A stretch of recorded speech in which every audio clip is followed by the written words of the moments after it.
Souls Unitarian Universalist Church, building community, inspiring growth, creating change.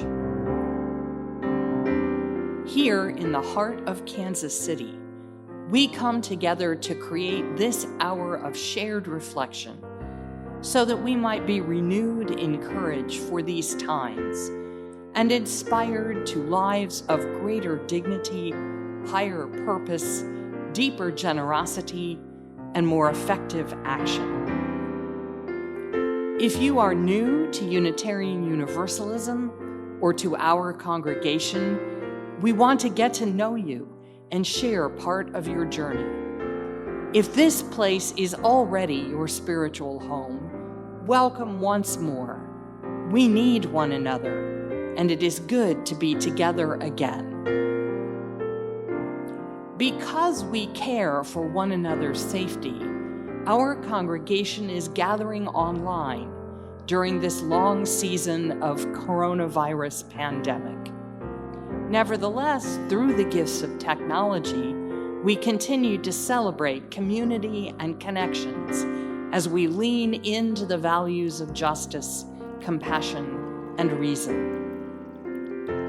Together, we learn the love that has the power to overcome both loneliness in the heart and oppression in the world.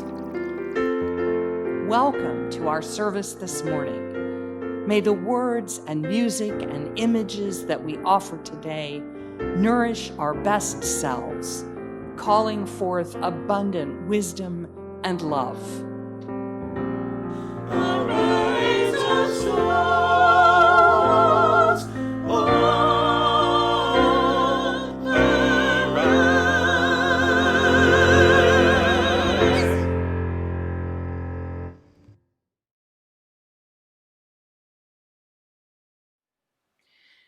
Good morning, and welcome to our gathering here at All Souls Church. We often refer to our form of worship as a celebration of life, and yet sometimes, like today, it can feel as though there is little to celebrate. We continue to mourn the passing of Justice Ruth Bader Ginsburg. May her memory be for a blessing and a revolution. And to calculate the fallout in her absence from our nation's highest court, including the rank hypocrisy of many in power. We absorb the news that there will be no accountability for the police officers who shot and killed Breonna Taylor as she lay sleeping, needlessly and by mistake. And the closer we are to the shared memories of people of color, the less surprise we feel, while the deeply burning coals of rage grow more intense. We are inundated with rumors and threats to an election process that has enabled the peaceful transition of power according to the popular will for 2.5 centuries. But now seems at risk in the face of reckless ambition and privilege. We learn that more than 200,000 of our fellow citizens have died due to the coronavirus, and are told that 200,000 more may succumb by the end of the year. We continue to be cut off from our loved ones, our communities of friends, our common activities and pleasures, including school for our children, by the threat of this disease and our desperate wish to keep each other safe. Indeed, we are wading in very troubled waters, beloveds, and we have neither immediate solutions nor immediate comfort. Only this, the assurance that we are not alone. We are not alone in our deepening disappointment and our mounting fury. We are not alone in our incredulity and overwhelming sadness. We are not alone in the nightmarish sense of paralysis and helplessness. We are not alone in our dissent, our refusal, our resistance. History is a story of which none of us will see the end. We must live in the chapter into which we have been thrust, not knowing whether it is finally comedy or tragedy, terror or farce. That is why we gather into communities of faith, to help each other live through the turmoil of the time according to some higher value, some commitment to a vision of the world that we believe is possible. That is why we come together from time to time to refresh ourselves in the renewal of that vision and the reminder that we are not alone in our loyalty to it. We have not been promised the ultimate victory by cosmic forces. The future is in our collective hands, and what we do or leave undone shapes the world that will be. This morning we share words and music offered by the Unitarian Universalist Association's UU the Vote team, urging us to keep faith with the fundamental principles of democracy and to make your voice and the voices of those too often silenced heard as this election season unfolds. As we kindle our flaming chalice this week, just like every other, may it remind us indeed to celebrate life, even in hardship and danger, even in the power of resistance, even in the most troubled water. May its light summon us onward despite our discouragement, so that we may dwell together in justice and peace and mutuality, so that we may seek difficult truth rather than assent to convenient lies, so that we may help one another through the valley of despair, and together in this journey discover sustenance and joy. I invite you now to kindle your own chalice light wherever you may be, and to share with all of us in the comments the location where it burns.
I invite you now to join our voices across the distance by speaking once again the words of our covenant promise to one another. Together we affirm, goodwill is the spirit of this church, and service is its law. This is our great covenant, to dwell together in peace, to seek the truth in love, and to help one another. Now let's join together with Amanda Thomas and Carl Kennedy from Second Unitarian Church in Chicago to sing Love Will Guide Us, along with our fellow UUs across the country.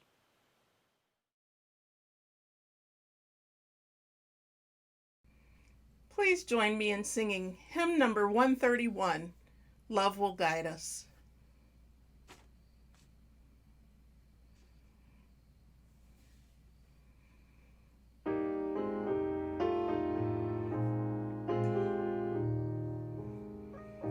Love will guide us, peace has tried us, hope inside us will lead the way on the road from greed to giving. You can change the world with your love. If you cannot sing like angels, if you cannot speak before thousands, you can give from deep within you. You can change the world with your love. You are like no other being. What you can give, no other can give. To the future of our precious children, to the future of the world where we live. Love will guide us, peace has tried us, hope inside us will lead the way on the road from greed to giving. You can change the world with your love.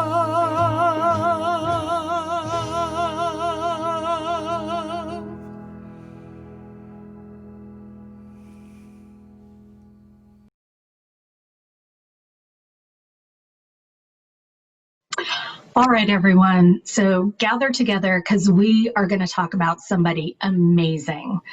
Frances Ellen Watkins Harper was born and raised into a free Black family in 1825. Her family lived in Maryland, where slavery was still legal.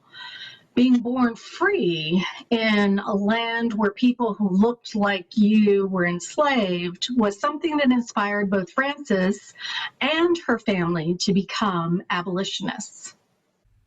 When she was very young, both of her parents died, and she went to live with her aunt and uncle. Theirs was an abolitionist household. They worked to end slavery, and they also ran a school where Black children, including Frances, received an education. While still a young teen, she went to work as a housekeeper and seamstress in the household of a Baltimore bookstore owner. Her employers encouraged the inquisitive Frances to use their big library. She devoured books and began to write poetry and essays which appeared in the newspaper. By the time she was 20 years old, her writings were published in her first book, Forest Leaves. In 1850, Congress passed a law that allowed slave catchers to kidnap, enslave, and sell free Black people in states where slavery was legal.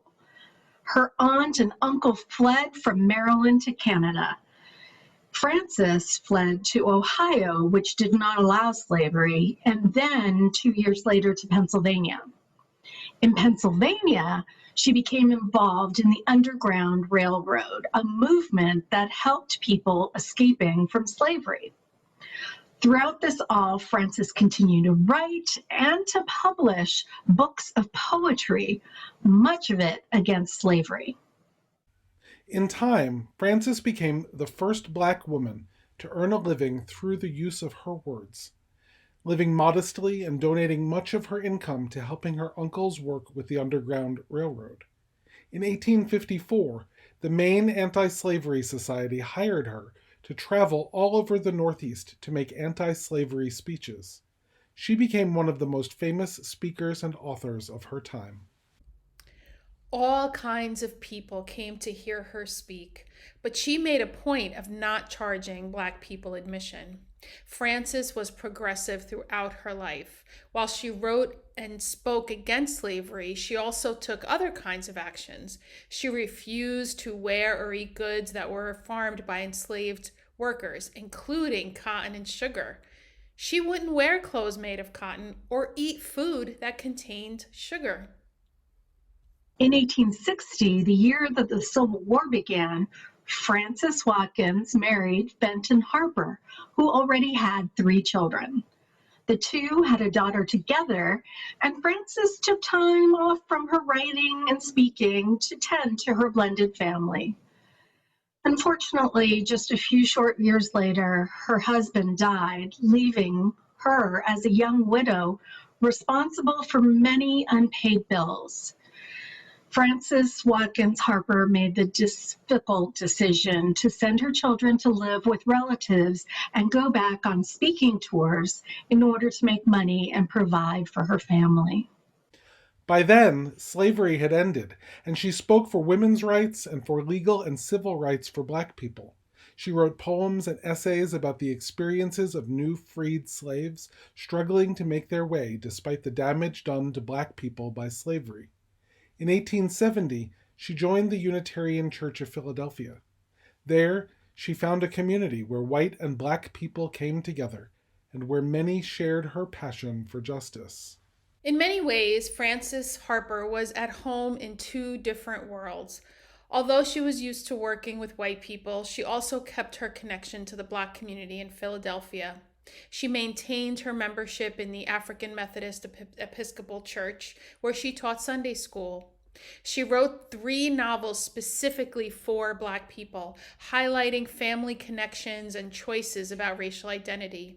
She pushed for education and voting rights for Black people, and she encouraged Black children to learn and grow, just as she had been encouraged as a child. During her long life, as you have heard, Frances Ellen Watkins Harper offered her voice, her words, her money, her labor, and most importantly, her love to the work of justice making for her people. She used her voice and her privilege as an educated free Black woman to raise awareness of the plight of Black people in the United States after the Civil War. We honor her memory and her place among our Unitarian Universalist ancestors. Good morning. I'm Evelyn Maddox, and I've been a member of All Souls for the past 10 years. I'd like to share with you this morning why I value All Souls. It was 1952 when I was living on the family farm in the boondocks of central Kansas when I was woke to politics and to democracy. There, in my own living room, I saw the Republican convention in living black and white on the family Stromberg-Carlson television set. There were hundreds, maybe thousands of delegates crowded in the amphitheater in Chicago. Dwight D. Eisenhower was campaigning for the presidency with a youthful Richard Nixon as his vice president. I was fascinated. Even at age 10, I knew that if Dwight Eisenhower from Kansas became president, it would be a really big deal. I also watched the Democratic convention that same month and learned about Unitarian Adlai Stevenson, who would be the loser in the election. What I saw in both conventions is delegates casting their votes for the candidates, and that impressed me about why they were there, why their voices were carrying into the selection of someone who would be our next president. The conventions of 1952 didn't make a politician of me, but they did make me an avid student of democracy. The principles that people should govern themselves and that all people are created equal are now part of my very being. I've known since I was 10 years old that my vote is my voice.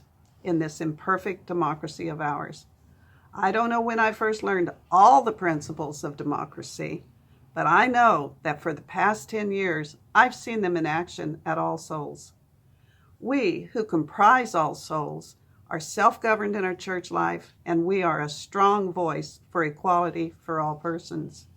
The Black Lives Matter banner was displayed on our church building long before it was accepted in our community and certainly in our country. Just as our support for civil marriage for our LGBTQ friends was displayed on our building until it became law. All Souls values aren't always in tune with society because they're usually way ahead of society. That's why we need each other and we need All Souls.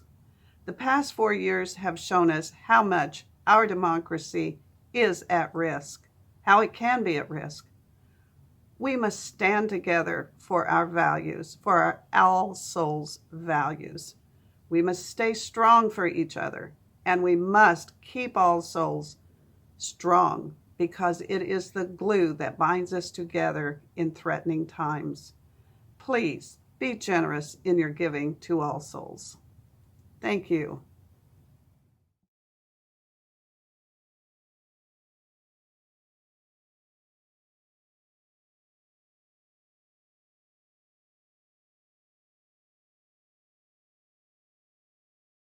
Wade in the water, wade in the water, children, wade in the water, my God's gonna trouble the water. Come on and wade in the water, you gotta wade.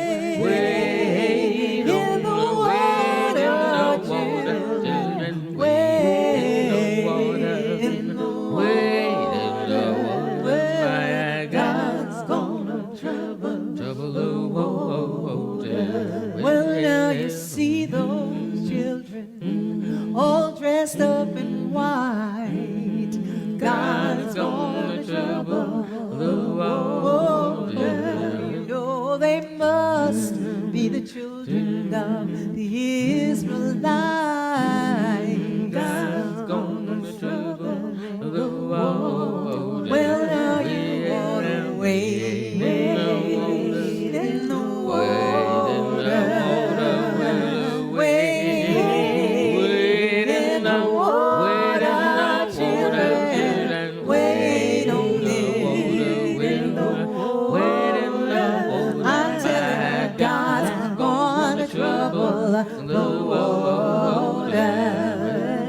See those children dressed in black. God's gonna trouble the water. You know, they come a long way, ain't turning back.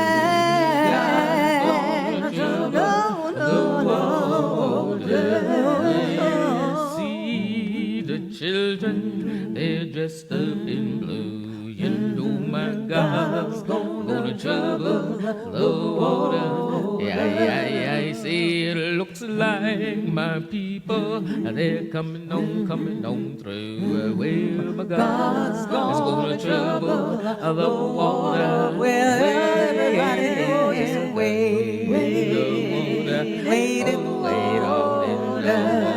Children, wait in the water. Children, wait in the water. My God's gonna trouble the water. See those children dressed in red. My God, He's gonna trouble the water. You know it must be the children that Moses led. My God, He's gonna trouble the water. See those children all dressed in green.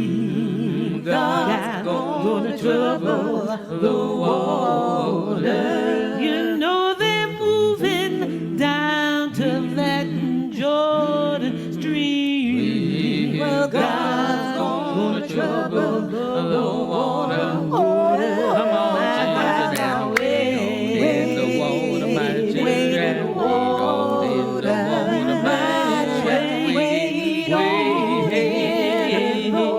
water, children. Wade in the water. Wade in the water, my God's gonna trouble the water. Some say Peter and some say Paul. My God, my God. Well, you know there ain't but one God made us all. God's gonna trouble the water. Everybody ought to just wait on the water, wait in the water.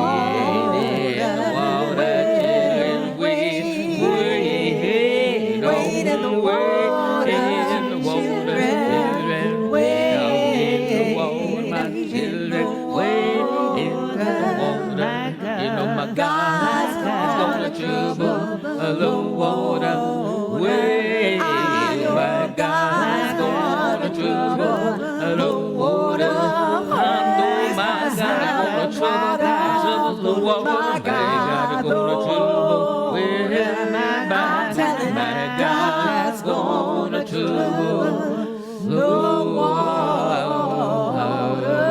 God is gonna trouble the water.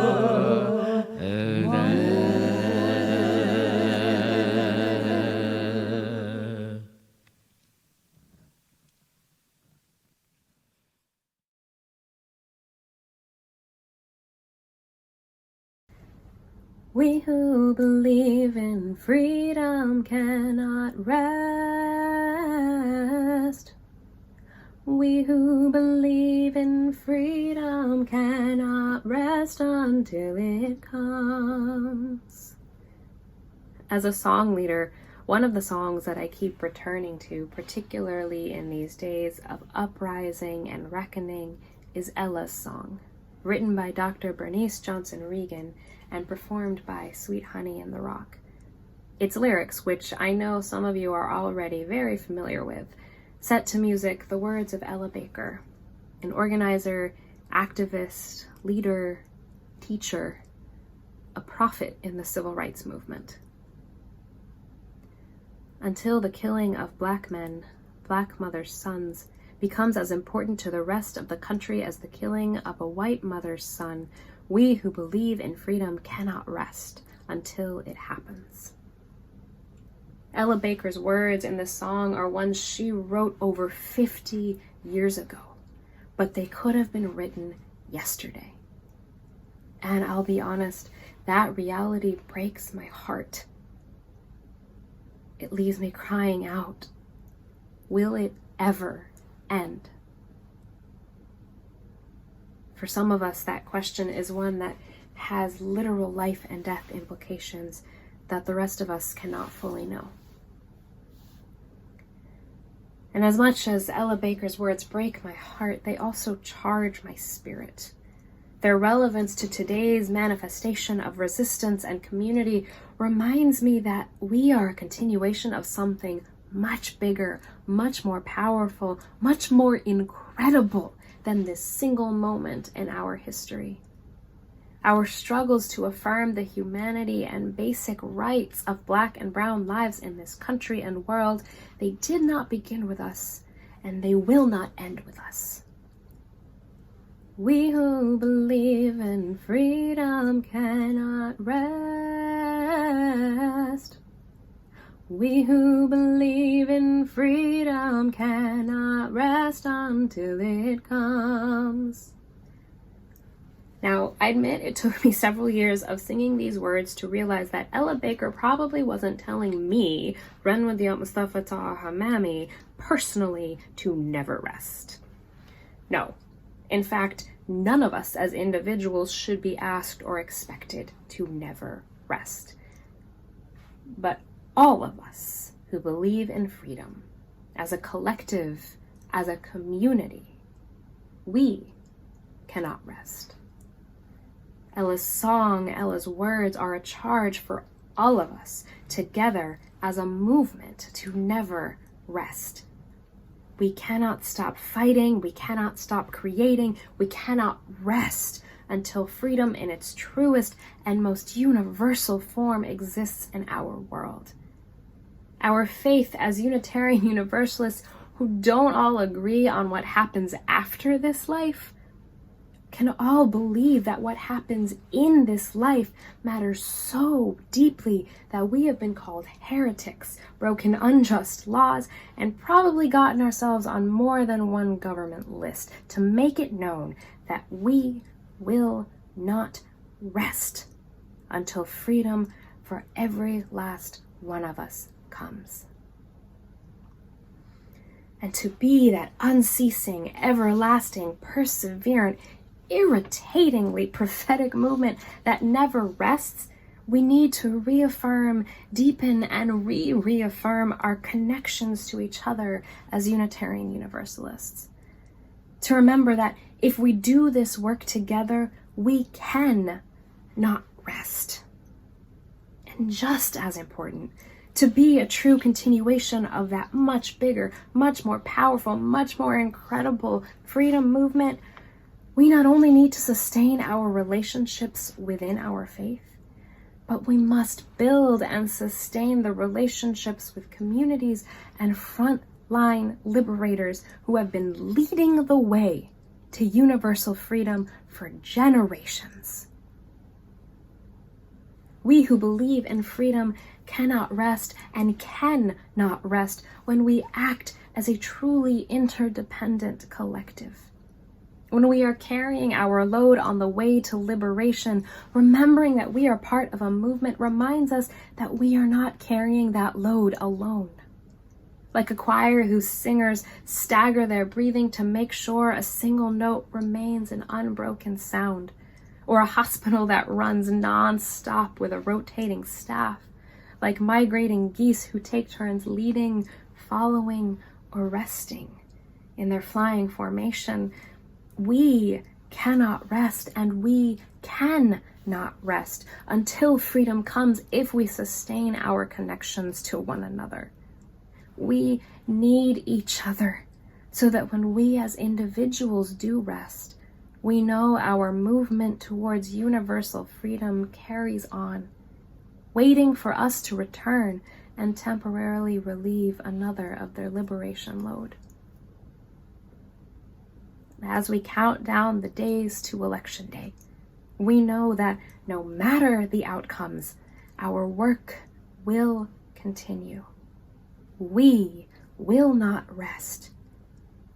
We can not rest if we take care of each other and our shared vision for universal freedom that is possible, knowing that each and every one of us is doing the same for all of us. And knowing that our collaboration in this moment is a continuation of a movement that knows there will come a day when we, all of us who believe in freedom, can finally rest. We who believe in freedom cannot rest. We who believe in freedom cannot rest until it comes.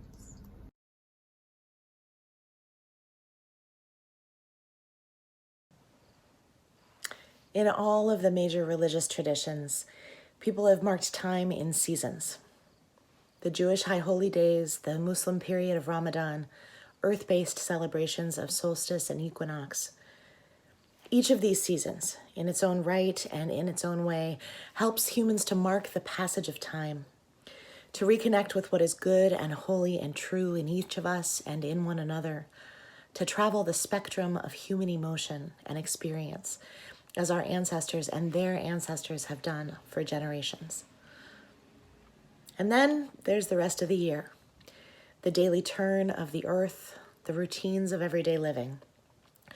In the Christian tradition, these periods between the major liturgical seasons are known as ordinary time, the weeks when people carry on with the regular duties and rituals of work and family. The wise ones knew that there is a deep importance to this rhythm, that we need both the routine and the normalcy of ordinary time and the temporary suspension of routine and normalcy that the liturgical seasons bring. But what happens when that cycle is upended? When ordinary time is disrupted, maybe permanently? When every day is a constant barrage of hurricanes and wildflowers, of police killings and uprisings, of viruses and climate catastrophe, of repression and resistance? These are no ordinary times, beloveds. But our yearning persists. Perhaps not for ordinary time, with all the ways the status quo is brutal to so many among us, but for extraordinary time. A time when hope is plentiful, when justice is pervasive, when community is resilient, and when love governs us all. Our Unitarian Universalist faith compels us to be builders of extraordinary time, even in the midst of profoundly abnormal ones. Our faith compels us to claim our agency and take action, even as our broken systems strain to keep us passive. To affirm the inherent worth and dignity of every single one of our human siblings by refusing to accept brutality and repression. To lean in to our radical interdependence by working together, organizing our communities to be powerful and prophetic in the face of all the forces that would dehumanize and kill us. Right now, UU the Vote is working ceaselessly to build this kind of extraordinary time. Across the country, hundreds of our congregations are mobilizing volunteers in deep partnership with local and national partners. UUs have reached out to hundreds of thousands of voters with texts and postcards and calls, on track for 1 million before November. We have had deep conversations about the issues that are central to our deepest values. We are fighting voter suppression, mobilizing those who have been disenfranchised, registering neighbors who've never had the chance to make their voices heard. And we are also building power and resources and connections to face together whatever comes after November 3rd. So today, we are asking you to join with us in building this extraordinary time that we are all yearning for. And to mark this threshold year of 2020 and all the possibility and peril it represents, we are inviting every single Unitarian Universalist to help us move into the future, toward extraordinary time in November and beyond, by making a gift to UU the Vote. And since numbers are significant, we want to encourage you to consider a gift that honors the number 2020. Perhaps you are someone who could make a gift of $2,020, an amount that would fund 50,000 calls to voters in critical states.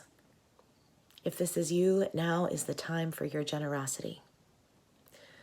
Or maybe you're someone who could give $202 or $20.20 or some multiple of those numbers, helping us pay for fellowships and organizers and staff across the country who are coordinating our phone banks, working with state advocacy networks, building infrastructure of volunteers that's going to last us far beyond this election.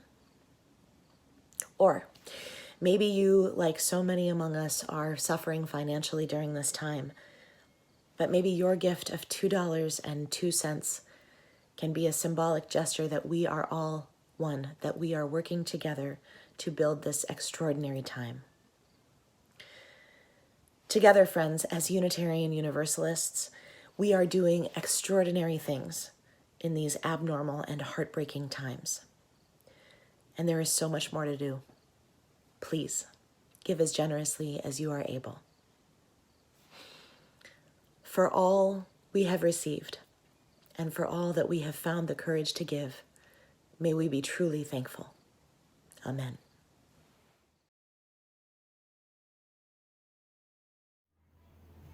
Just before recording this, 20 of us from Pennsylvania, Maryland, Washington, D.C., my own Connecticut, and Massachusetts gathered in a Zoom room with our partners at CASA, a group organizing to build power in immigrant and working class communities in central Pennsylvania.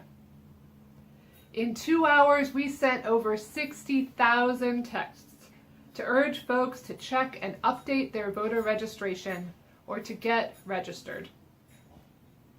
We texted with people who had lost their jobs and apartments due to the pandemic, and we connected them with community resources. We texted with someone who is homeless and helped them get the information they need to be able to register to vote. We texted with lots of folks who weren't sure if their registration was up to date and helped them check their status. We know that over 90 of them followed up to register. And we texted with some people who said they follow God's law and their faith tells them not to participate in voting. Dear ones, our faith says that the here and now matters. That we live our faith not for the possibility of heaven when we die, but to create heaven here on earth. What we do, what you do, matters. And so we work. We you the vote. We text the vote, we postcard the vote, we phone bank the vote. We use the tools at hand, spiritual, technological, relational, to connect with people around our values. If you haven't considered calling voters yet, please step out of your comfort zone and try it. Join us in this sacred connection and faithful work. There is so much to do, and so little time before the election. And there is so much to do after the election, because we are in this not to elect a particular person, but to shift power to reflect our faith, our values, so that we can keep organizing for a world where every person is loved, sheltered, valued, and has what they need to thrive. A single honeybee makes just 1/12 of a teaspoon of honey in its lifetime. It takes 70 honeybees just to make my morning tea. Like honeybees, it is up to each of us to do our part. Let us be honeybees. I ask you to do your 1/12 of a teaspoon. Perhaps 2 hours or 10 hours of work. Together it adds up to a whole lot of honey. I invite you to come join us in the virtual field. Make your small bit of honey so that together we as Unitarian Universalists can make gallons and gallons of impact.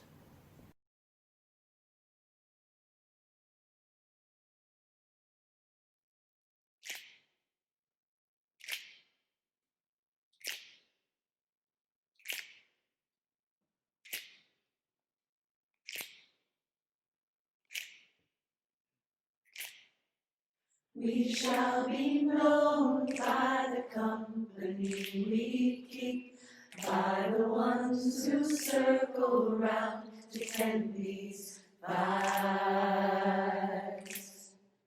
We shall be known by the ones who sow and reap the seeds of change alive from deep within the earth.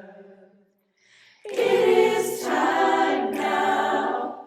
It is time now that we cry. It is time we lead ourselves into the well. It is time now, and what a time to be alive in this great turning. We shall learn to lead in love. this great turning we shall learn to lead in love. We shall be known by the company we keep, by the ones who circle round to tend these fires. We shall be known by the ones who sow and reap the seeds of change alive from deep within the earth. It is time now. It is time now that we thrive. It is time we lead ourselves into the well. It is time now, and what a time to be alive. In this great turning we shall learn to lead in love. In this great turning we shall learn to lead in love. In this great turning we shall learn to lead in love. In this great turning we shall learn to lead in love.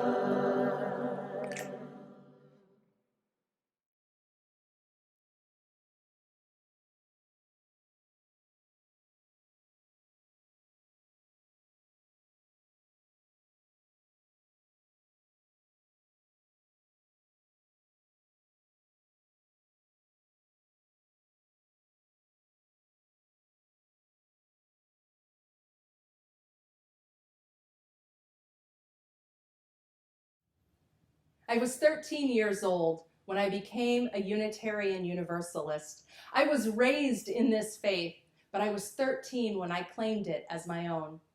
It was a Sunday afternoon, and I was waiting for my parents to finish their committee meetings after service. All the other kids had left, and I was bored. I wandered into the visitor's corner, and a little red wallet card caught my eye. It said in bold letters on the front, "What do Unitarian Universalists believe?" My 13-year-old self wondered, what do Unitarian Universalists believe? As I read the 10 statements written by the Reverend David O. Rankin, in my heart, in my soul, as I read those words, I said, yes, this is what I believe. One phrase in particular planted itself in me like the deepest truth, and I never forgot it. We believe in the motive force of love. It was in that moment when I knew that this was my religion. I start with this story to ground the work of UU the Vote in our theology, which is its foundation and its inspiration. This year marks the 250th anniversary of what we celebrate as the beginning of Universalism in the United States. It was on September 30th, 1770, that Universalist John Murray preached his first sermon on this continent. And the truth that I read in that little red wallet card, the truth I've never forgotten, is the message of Universalism. 250 years ago, in the context of religious notions of God rooted in punishment, damnation, and the division of humanity between worthy and unworthy, saved and damned, the idea of universal salvation, that God's love is unconditional, that no one is cast out, and that salvation is not individual but collective, was radical and liberating. Universalism proclaimed that humanity was bound together in a common destiny, and that love is the thread that binds each of us to the other and everyone to creation. Universalists believe that God is love. They also believed in hell. They just believed that it existed here and now on the earth. The great Universalist preacher Hosea Ballou was clear about how politicians and those in power used fear, stoked fear, to protect their greed and corruption and self-interest, and he knew the suffering that resulted from that. Rather than speak of theology in terms of speculative notions of God, Ballou spoke of it in terms of human experience here and now and our relationships to each other. A society that lives out the motive force of love would be one that fosters joy and liberation and thriving for all people. This is the highest calling of our faith as Unitarian Universalists, to live out, defend, and embrace this motive force of love in our lives, in our actions, in our commitments, and in our society. This is why UU the Vote says vote love. Today, in our context, we are witnessing the emboldening and authorization of ideologies rooted not in love and interdependence, but in domination, authoritarianism, and dehumanization. And just to be clear, this is not new. It has a long and deadly history on this continent, going back more than 400 years. And yes, even our Universalist ancestors came from that same lineage of Christian European conquest and limited the vision of universalism only to white society, a limit that we are still trying to redeem ourselves from. It is dehumanization that creates systems that put children in cages, that deny health care to our transgender siblings, that allow police violence and the murder of Black people to continue unabated and without accountability. Dehumanization that allows triage protocols that devalue the lives of disabled people and that lead to systemic divestment from communities, the resources from housing to education, healthcare to jobs, and the criminalization of poverty. Just as Hosea Ballou named it, the tool of dehumanization, its propaganda, is fear. Propaganda that tells us to fear our neighbor, that we are not family and kin, but enemies. This is the exact opposite of our theology of universalism that tells us that we have a common destiny and we are connected to one another in love. This is why UU the Vote says vote love, defeat hate. And while the forces of dehumanization and domination have always been a part of U.S. history, so too have been those who have resisted and organized for the values of dignity, equity, humanity, and love. These days are heartbreaking, they're infuriating, and they're frightening. On days when I lose my own strength, I turn to the words of Alice Walker, who reminds us, we remember our ancestors because it is an easy thing to forget, that we are not the first to suffer, rebel, fight, love, and die. The grace with which we embrace life in spite of the pain and the sorrow is always a measure of what has gone before us. We remember our ancestors, theological, familial, and in movement. We remember Francis, Ellen, Watkins, Harper, Hosea Ballou, John Brown, Sitting Bull, Ida B. Wells, Dr. King, Anne Braden, and so many more whose names history does not remember. Those who struggled and risked and fought and loved for the principles of justice, equity, liberty. This is why in UU the Vote we say vote love, we say defeat hate, because dear ones, we are on a precipice. Every single one of our most deeply held values is on the line right now. The current powers in government are showing in everything they do that the inherent worth and dignity of so many immigrants, Black people, disabled folks, trans and queer people does not matter to them. Human agency, interdependence, the democratic process are being disrupted and defiled daily. It is a radical act of faith to not only continue to believe in all of our cherished principles, but to demand them by speaking out, taking risks, organizing, leveraging our resources, and building networks of solidarity and power to protect one another and these values. We are on a precipice, and our actions right now will affect whether we have a chance to continue to bring our bold values forward, to rebuild, expand, and strengthen our democracy, to confront police violence, to upend racial inequity, to change divestment from communities, and make moves to protect the climate. Now is the time to draw on the grace, the courage, and the strength of all those who went before, to widen our comfort zones, and to do all we can to vote, love, and defeat hate. If you haven't taken any form of action yet, sign up for a shift with UU the Vote. I can tell you that it's fun. And if you've written postcards to voters, but you feel nervous about phone banking, do it with your fellow UUs. And if you've been all in with UU the Vote from the beginning, keep it up and start planning for how you will show up and organize after November 3rd. Because democracy will not be restored in one election. It's been under systemic attack for decades, and justice will not roll down like waters in one election. Voting matters. It's absolutely critical, but it is not the end. It is just one piece of the long haul work of organizing for a future where all are free and where all can thrive. Will you show up in the streets, set up to contribute to a bail or legal assistance fund, open your church building to protesters needing refuge from state repression, tap into your own endowment or discretionary funds to make sure that grassroots organizers have the funds they need for their work? There is so much to do.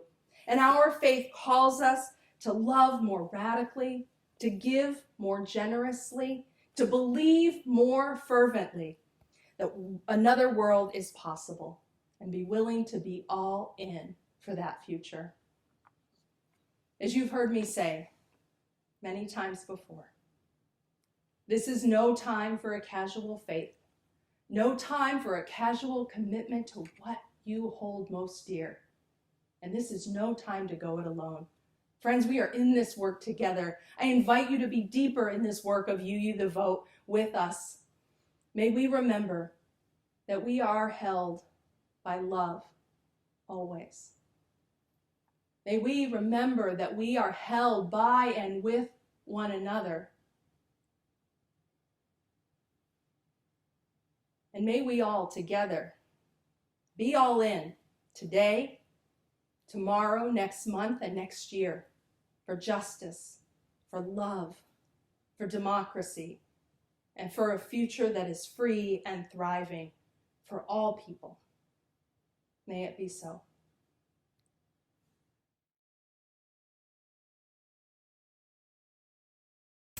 Hi, I'm Nicole Presley, National Organizer of UU the Vote, and I'm so honored to be a part of UU the Vote and a part of this special worship service. By this time, you've probably gotten used to virtual worship. You've made sure your computer is charged, you've searched your email for Zoom links, or you've scrolled through your social media feed for the live stream. But from whatever platform you're entering worship today, you are in sacred space. Getting here was not easy. Remember the spring? Remember, many of us had to learn new skills and to stretch ourselves and maybe our internet speed to continue to gather with our beloved faith community. We learned Zoom, we downloaded apps, and we reached out for help to be with one another. Transformation is always a stretch, and we need to bring that same energy to this year's election. In the past few months, I have witnessed amazing things from all of you. We created a goal to reach out to 1 million voters, and we are almost there. We stretched ourselves. We stretched ourselves to get on another Zoom call, to learn to text voters, phone bank, and send postcards. We learned how to be vulnerable and have critical conversations with members of our communities. UUs, we are not just a faith community that believes another world is possible, but we are a community that is willing to act to make that world a reality. We have a legacy of showing up. And we know that our victories are never guaranteed. And we know that those victories are never won by those in power ceding it willingly. The people imagined it. The people demanded it. And we, the people, gathered to make it so. In all of our movements, the stakes were high. But instead of mobilizing out of the fear of defeat, we have organized out of a sacred calling to build a world that we know is possible. That is why nonpartisan work is not just important, but is absolutely revolutionary. We come together to learn, to create, and to put into practice ways of being towards our collective liberation. That is our victory. And as the chant goes, I believe that we will win.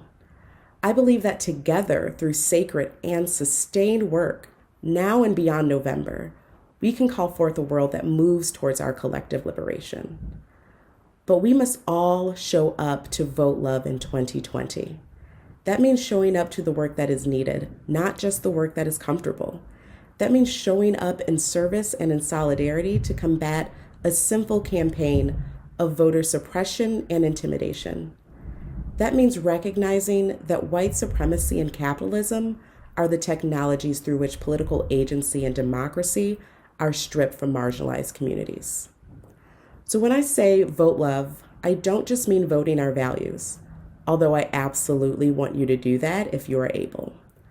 I don't just mean showing up to voter contact work, even though I absolutely want everyone to join into this work. I mean centering the oppressed, working to free them all, to defend Black lives, to fight for climate justice and healthcare for all, for reproductive justice, and for safe and thriving schools and communities. I mean continuing whatever work is necessary to make sure every ballot is counted and that the results and will of the people are respected. We have important choices to make in 2020, but if we are to really vote love and defeat hate in 2020, we must also commit to continue to side with love every single day after November 3rd and into 2021. If you are in it for the long haul, if you believe that another world is possible because you are gathered in a community that puts faith into action, if you are ready to stretch beyond November 3rd to protect democracy, join us. Take the Vote Love Pledge to join a team that is organizing to take action in this election and ready to mobilize after November 3rd for the work ahead. Join me. Take your phone out. Text Pledge Love to 51555 to take the pledge today, or go online at uuthevote.org. We need everyone in this work. Thank you for finding your role in this work. Thank you for doing it with joy and hopefulness. And thank you for joining UU the Vote. Let's make sure love always wins.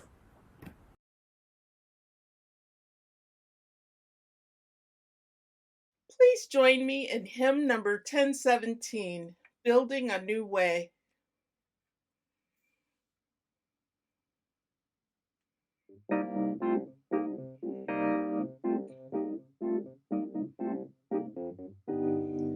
We are building a new way. We are building a new way. We are building a new way, feeling stronger every day. We are building a new way. We are working to be free. We are working to be free. We are working to be free, free from hate and jealousy. We are working to be free. We can feed our every need. We can feed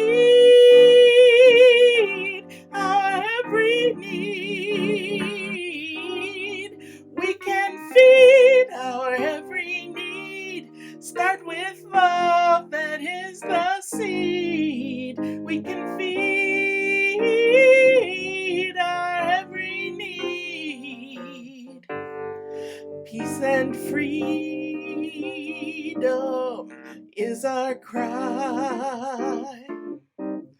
Peace and freedom is our cry. Peace and freedom is our cry. Without these, our world will die. Peace and freedom is our cry.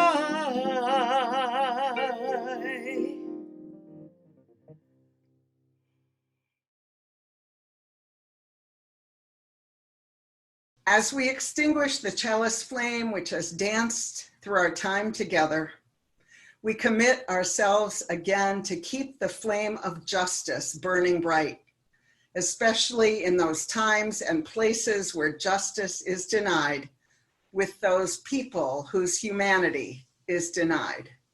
And never will we extinguish the flame that burns in our communities, the flame of love, the flame that burns in our hearts, our minds, our spirits, and our bodies, the flame that burns in our care for one another in our communities. Friends, I offer you these words from the Reverend Darcy Roque. There is too much hardship in this world to not find joy every day. There is too much injustice in this world to not right the balance every day. There is too much pain in this world to not heal every day. Each of us ministers to a weary world. Let us go forth now and do that which calls us to make this world more loving, more compassionate, and more filled with the grace of divine presence every day. Every day. Every day. May you be light in me, into our hearts, into our souls, let love abide.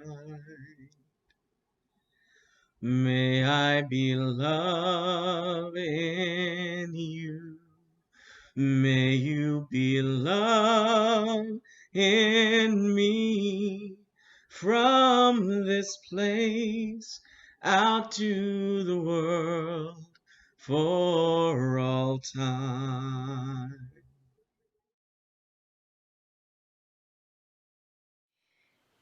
Thank you for joining us for our gathering this morning.